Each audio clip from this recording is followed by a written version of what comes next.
नमस्कार,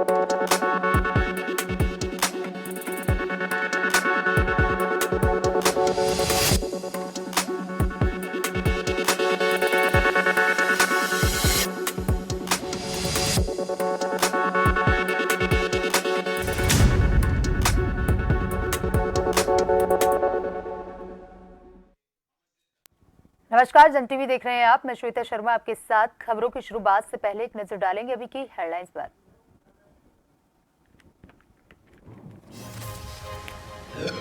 उत्तरकाशी टनल से रेस्क्यू किए गए सभी मजदूरों को ऋषिकेश एम्स में हुआ चेकअप। सभी पाए गए फिट। आज से शुरू हो सकती है घर भेजने की प्रक्रिया।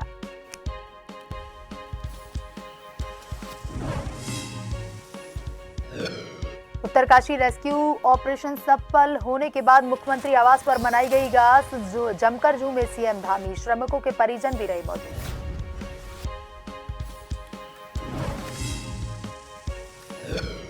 उत्तराखंड के डीजीपी अशोक कुमार के सेवानिवृत्ति पर पुलिस लाइन देहरादून में भव्य विदाई परेड का हुआ आयोजन। दी गई सलामी।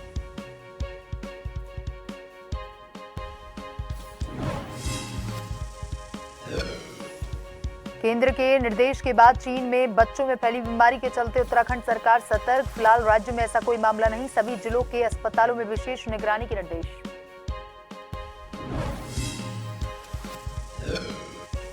उत्तराखंड में 3 दिनों तक शुष्क रहेगा मौसम। पहाड़ों में पाला बढ़ाएगा परेशानी। पहाड़ों पर बारिश और बर्फबारी से मैदानी इलाकों में बढ़ी ठंड।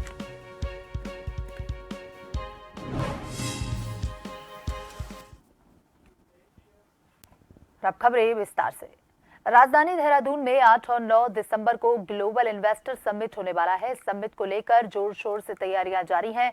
ग्लोबल इन्वेस्टर समिट 2023 के तहत सरकार ने 2.5 लाख करोड़ रुपए की निवेश का लक्ष्य रखा है। पूर्व मुख्यमंत्री हरीश रावत ने ग्लोबल इन्वेस्टर समिट को लेकर कहा कि यह राजनीतिक समिट साबित होगा। साथ ही तंज कसते हुए कहा कि 2018 में हुए ग्लोबल इन्वेस्टर समिट का अकाउंट बता दीजिए। हरिद्वार में 300 से ज्यादा यूनिट बंद हो चुकी हैं। 2014 में काम करने वाले कार्मिकों की संख्या आज आधी हो चुकी है। इसके साथ ही पूर्व सीएम ने सीएम धामी को लेकर कहा कि सिलक्यारा के आलोक में और सीएम धामी ज्यादा बेहतर चमकदार व्यक्तित्व के रूप में दिखाई देंगे।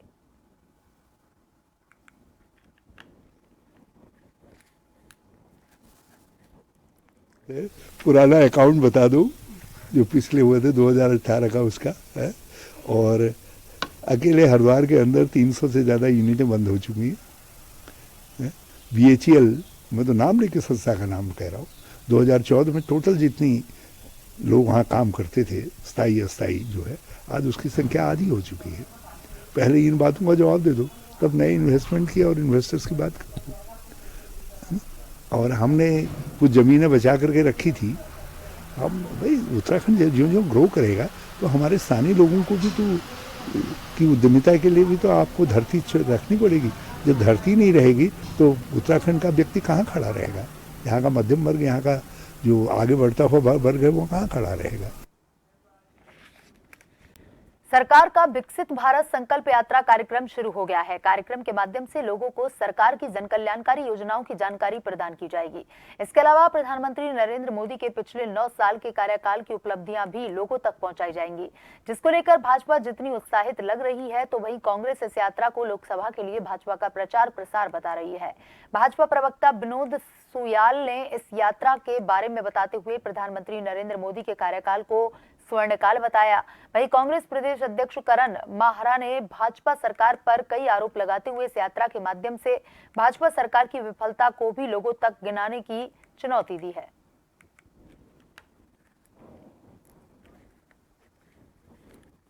इन 9 वर्षों के अंदर नरेंद्र भाई मोदी के नेतृत्व में देश के अंदर जो विकास के सोपान स्थापित किए गए, जो अंतिम छोर पर बैठे हुए विकास की संकल्पनाओं को लेकर जो काम किए गए, उसके लिए विकसित भारत संकल्प यात्रा तैयार की गई है। जो अधिकांश स्थानों पर जो हमारे SC भाई हैं, हमारे जनजातीय क्षेत्र हैं, जो हमारे बहुत ही दूरस्थ क्षेत्र हैं, उन दूरस्थ क्षेत्रों पर जाकर वहाँ पर कैंप लगाना, वहाँ पर जाकर उनका परीक्षण करना, उनको सभी प्रकार की सुविधाएं उसी स्थान पर मुहैया कराने के लिए इस संकल्प यात्रा निकली है। निश्चित ही उस पर हमको दिखाना चाहिए कैसे उन्होंने 9 सालों में 10 जनता के द्वारा चुनी हुई सरकारों को खरीद फरोख्त के माध्यम से या अन्य माध्यमों से गिराने का काम किया। उनको ये बताना चाहिए कि किसान आंदोलन में 700 किसानों की मृत्यु हुई और उनके एक मंत्री के पुत्र ने 4-5 किसानों को अपनी गाड़ी से कुचल दिया। उनको ये भी बताना चाहिए कि अंतर्राष्ट्रीय खिलाड़ियों का अपमान किस तरीके से दिल्ली में हुआ, उनके सांसद के ऊपर अनेक आरोप लगे। उनको ये भी बताना चाहिए इसमें कि मणिपुर में किस तरीके की घटना घटी, निर्वस्त्र महिलाओं को घुमाया गया। उनको ये भी बताना चाहिए कि उत्तराखंड में कैसे अंकिता मर्डर केस हुआ और वीआईपी के नाम को छिपाने के पूरी सरकार और तंत्र ने काम किया। तो ये तमाम ऐसे मुद्दे हैं, महंगाई है, इकोनॉमी का डूबना है, रुपये का और ज़्यादा कमज़ोर होना है। इन सभी विषयों पर बीजेपी को लोगों के बीच में जाके माफ़ी मांगनी चाहिए। विधायक निधि के अंतर्गत हल्द्वानी विधायक सुमित हृदयश ने आवास विकास बोर्ड नंबर 4 में स्थित पार्क और रामलीला मैदान में 12 लाख की लागत से बने विभिन्न योजनाओं का लोकार्पण किया। सुमित हृदयश ने कहा कि आम जनमानस की सुविधा हेतु विधायक निधि से जितना संभव हो लगातार कार्य किया जा रहा है और आगे भी किया जाएगा। साथ ही कहा कि विकास की गति जो कांग्रेस के समय पर थी अब वह ठंडी पड़ चुकी है। बताया कि विकास कार्यों को लेकर सरकार को हल्द्वानी से 1000 करोड़ की योजनाओं का प्रस्ताव भेजा गया है। अब देखना यह है कि डबल इंजन की सरकार इनमें से कितनी योजनाओं को स्वीकृत करती है।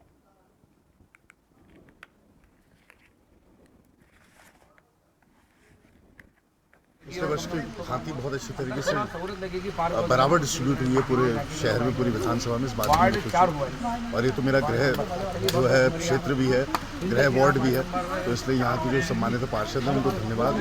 यहाँ की जो विकास की जो गति है लगातार माता जी के समय से बड़ा यहाँ के लोगों का अपार स्नेह और प्रेम मिला, तो उसी को गति को आगे बढ़ाकर विकास कार्यों को आगे बढ़ाने की जो जिम्मेदारी मिली है उस पर आगे बढ़ सकूँ, ये मेरी प्रार्थना रहती है। दिसंबर माह में राजधानी दून में इन्वेस्टर समिट होना है। ऐसे में सफाई व्यवस्था को कैसे सुनिश्चित किया जाए, इसको लेकर नगर आयुक्त मनोज गोयल का कहना है कि इसके लिए हमने तमाम नोडल अधिकारियों को नियुक्त कर उनको अलग अलग क्षेत्रों की जिम्मेदारी दी है। साथ ही समय समय पर रिव्यू मीटिंग भी की जा रही है ताकि यह सुनिश्चित हो सके कि सफाई व्यवस्था पर कोई कोताही तो नहीं बरती जा रही है।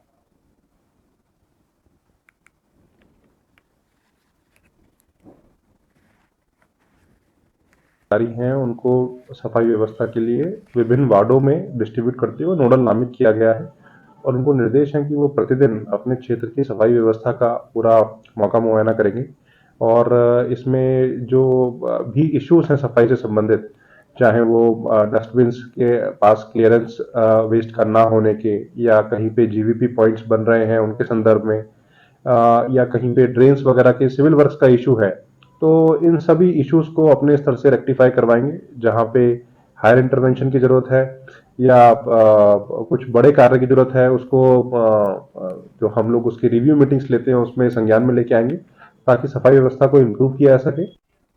हल्द्वानी पहुंचे राज्य निर्वाचन आयुक्त चंद्रशेखर भट्ट ने सर्किट हाउस में स्थानीय नगर निकाय चुनाव को लेकर अधिकारियों के साथ बैठक की। इस दौरान उन्होंने 8 दिसंबर तक घर घर जाकर मतदाता सूची के सर्वेक्षण कर नाम दर्ज करने के कार्य को महत्वपूर्ण बताते हुए अधिकारियों को तय समय पर कार्य पूरा करने के निर्देश दिए। साथ ही अधिकारियों को वार्ड स्तर पर प्रत्येक मतदाता तक पहुंचकर मतदाता सूची में नाम दर्ज कराने के कार्य को अमल में लाए जाने के निर्देश दिए। हमारे जो नगर निकाय चुनाव के लिए जो है वो मतदाता सूची का सर्वेक्षण कार्य चल रहा है। ये हमारा 14 नवंबर से जो है शुरू हो गया है और ये 8 दिसंबर तक चलेगा। इसमें हमारा जो निर्देश है कि प्रत्येक वार्ड में संगणक जाएंगे और घर घर जाके अपने वो मतदाता सूची तैयार करेंगे। उसके बाद फिर ये पूरा अपना रिपोर्ट निर्वाचन रजिस्ट्रेशन अधिकारी को देंगे और फिर वो कंपाइल करके फिर वो जिले स्तर पर एक अनंतिम वोटर लिस्ट जारी होगी है। अनंतिम वोटर लिस्ट के बाद अगर किसी आदमी का नाम छूट जाता है या किसी का पिता का नाम माता का नाम गलत हो जाता है या किसी वार्ड चेंज हो जाता है तो वो निर्वाचन रजिस्ट्रेशन अधिकारी के अपनी अपील दायर कर सकता है। सिलक्यारा टनल में 17 दिन बाद फंसे हुए 41 मजदूरों को सकुशल बाहर निकाल लिया गया है। ऐसे में कई एजेंसियों ने मिलकर बड़ी बड़ी तकनीक के साथ काम किया, लेकिन दूसरी तरफ स्थानीय लोगों का मानना था कि बाबा बोखनाग देवता के नाराज होने से ये हादसा हुआ है। बाद में बाबा बोखनाग देवता का एक मंदिर स्थापित किया गया और दिन रात उनकी पूजा भी होती रही। भोकनाग देवता उत्तरकाशी के इष्ट देव माने जाते हैं और प्रत्येक कार्य से पहले उनकी इजाजत लेनी होती है। स्थानीय लोगों का कहना है कि टनल की शुरुआत से पहले यहाँ एक छोटा सा मंदिर स्थापित किया गया था, पुजारी भी नियुक्त किया गया था, पर धीरे धीरे कंपनी के अधिकारी भगवान को भूल गए और 10 नवंबर को टनल से मंदिर हटा दिया गया। 12 नवंबर को टनल का ये हादसा हुआ, लेकिन अब बाबा की कृपा से जब सब ठीक हो गया है तो सीएम धामी ने भी यहाँ बाबा के मंदिर निर्माण की बात कही है।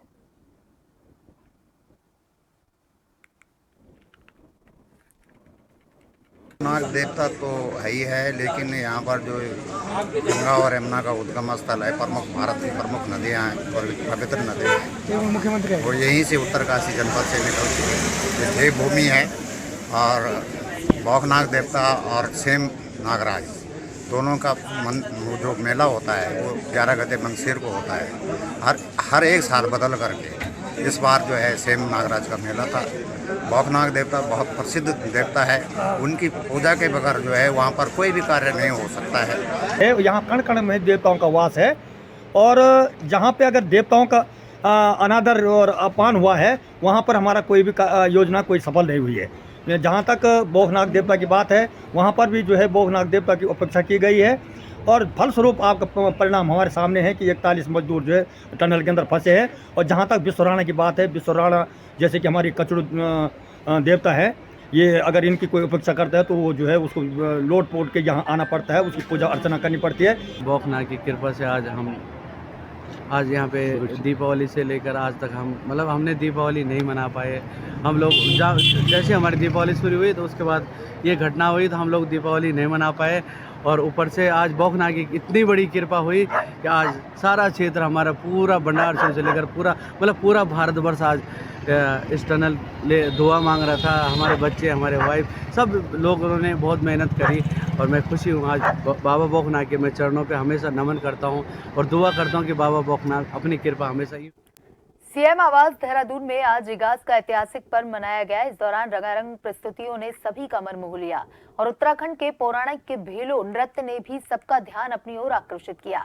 मुख्यमंत्री पुष्कर सिंह धामी भी इस दौरान उत्तराखंड के सांस्कृतिक गीतों के साथ साथ टनल में फंसे श्रमिकों के परिजनों के साथ थिरकते हुए नजर आए।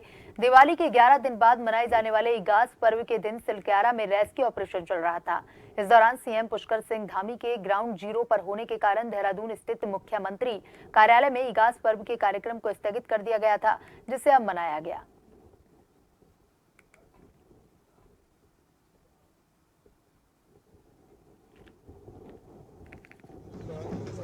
सबसे पहले तो क्योंकि केंद्र सरकार ने ही अपने स्तर पर इसके लिए जो सेफ्टी ऑडिट है, जितने भी देश के अंदर टनल निर्माण के काम चल रहे हैं, सेफ्टी ऑडिट का निर्णय वहां से हो चुका है, आदेश हो गया है। लेकिन राज्य के अंदर भी हमारे यहाँ क्योंकि टनलों के बहुत सारे प्रोजेक्ट चल रहे हैं और विषम भौगोलिक परिस्थितियां यहाँ पर टनलों के काम होने से बहुत सारा जो लंबा रास्ता होता है वो रास्ता आसान हो जाता है। ये टनल भी जो सिलक्यारा में बन रही थी, इसके बन जाने के बाद जो चिन्यालीसोड़ और इनके बीच का जो रास्ता है वो रास्ता बहुत कम हो जाएगा।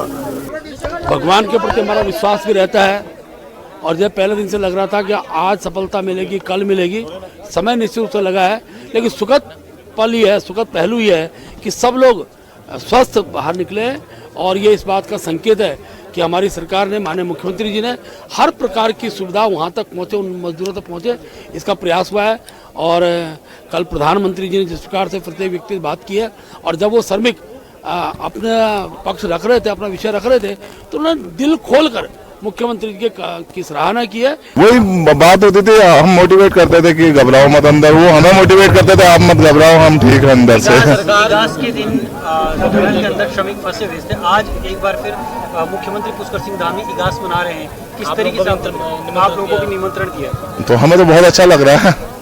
वो हमारी विधानसभा से ही है, विधायक है हमारी विधानसभा से और प्रदेश के मुख्यमंत्री है, उनको तहे दिल से हम धन्यवाद कहना चाहेंगे और हम तो चाहेंगे कि इसके बाद अगले पंचवर्षीय में भी वो हमारे मुख्यमंत्री बने। स्वागत है, ये बढ़ते हैं खबरों की तरफ। सिलक्यारा सुरंग में फंसे हुए सभी 41 श्रमिकों को सकुशल वापस निकालने पर टनकपुर में भाजपा कार्यकर्ताओं ने मुख्यमंत्री पुष्कर सिंह धामी का धन्यवाद व्यक्त किया और मिष्ठान वितरण किए। इस दौरान टनकपुर मंडल अध्यक्ष तुलसी कुमार, महामंत्री शशांक गोयल, महिला जिला उपाध्यक्ष हंस जोशी आदि लोग मौजूद रहे।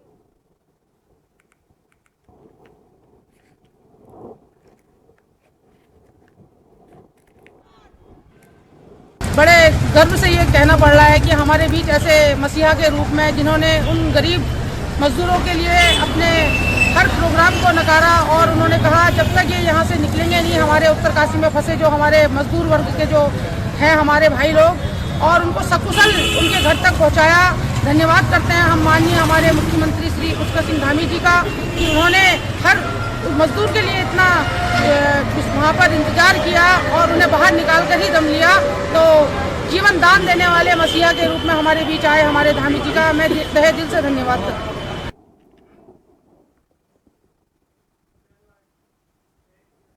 रानीखेत के सिविल क्षेत्र को रानीखेत चिलियानोला नगरपालिका में समयोजित नहीं करने पर जन आक्रोश उग्र रूप लेने लगा है। आंदोलनकारियों का धैर्य अब जवाब देने लगा है। इसी कड़ी में रानीखेत विकास संघर्ष समिति की अहम बैठक आहूत की गई।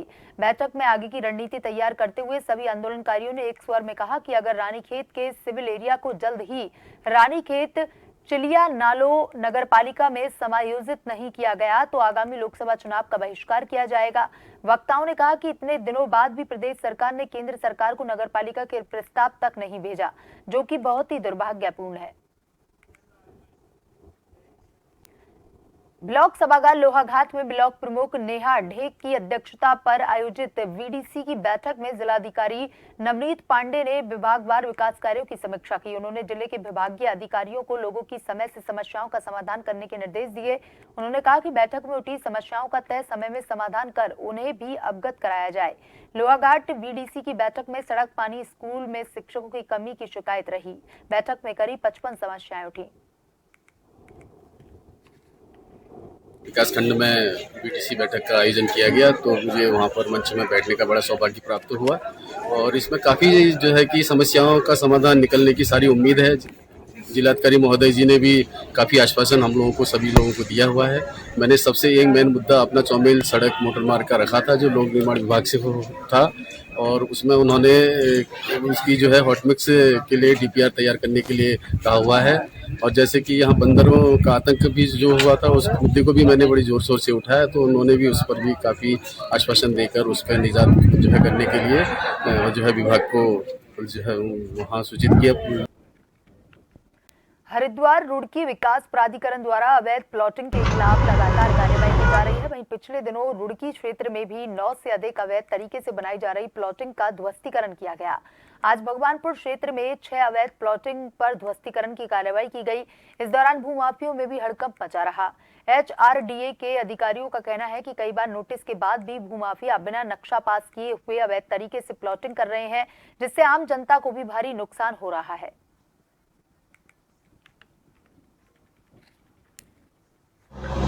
अभी तृतीय चरण में जो है आज भगवानपुर तहसील के अंतर्गत हम कार्रवाई कर रहे हैं। अभी तक हमने 3 कॉलोनी पर कार्रवाई कर दी है और उसके बाद हमारा अभी 3-4 कॉलोनी का और भी टारगेट है और रुड़की क्षेत्रांतर्गत हमने अभी तक 9 कॉलोनियों पर कार्रवाई की है। कुछ शिकायतें ऐसी भी आती हैं कि जो है कॉलोनी टूटने के बाद, ध्वस्तीकरण के बाद भी फिर भी जो है भूमाफिया जो है फिर दोबारा से कॉलोनी में काम शुरू कर रहे हैं। तो हमने 5 के खिलाफ FIR भी प्राथमिकी दर्ज कराई है। तो सर आगे क्या रहेगा? देखिए अभी हमारी फाइलों पर स्क्रूटनी चल रही है। जो भी हमारी भगवानपुर और रुड़की में तहसील में अनाधिकृत रूप से प्लॉटिंग की जा रही है उन पर स्क्रूटनी चल रही है और लगातार हम जो है ध्वस्तीकरण कार्रवाई में आदेश पारित करते हुए जो है कार्रवाई अमल में ला रहे हैं।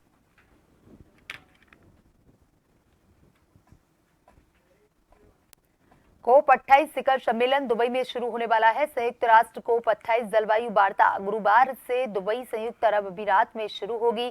जलवायु परिवर्तन पर संयुक्त राष्ट्र सम्मेलन के लिए तैयारियां की गई है, जहां लगभग 200 देशों के 70,000 प्रतिनिधियों के भाग लेने की उम्मीद है। प्रधानमंत्री नरेंद्र मोदी के 1 दिसंबर को सभा को संबोधित करने वाले नेताओं में शामिल होने की संभावना है।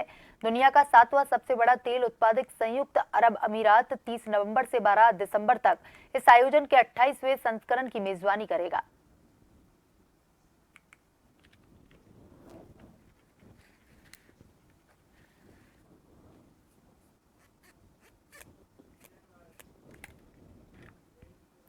कश्मीर की ग्रामीण आबादी काफी बड़े पैमाने पर पारंपरिक हैंडमेड ईख की चटाइयों का इस्तेमाल करती थी, जिसे स्थानीय भाषा में वागू कहा जाता है। गांव में इसका चलन भले ही कम हो गया हो, लेकिन घाटी के शहरी इलाकों में इसकी तेजी से वापसी हो रही है। देखिए एक रिपोर्ट।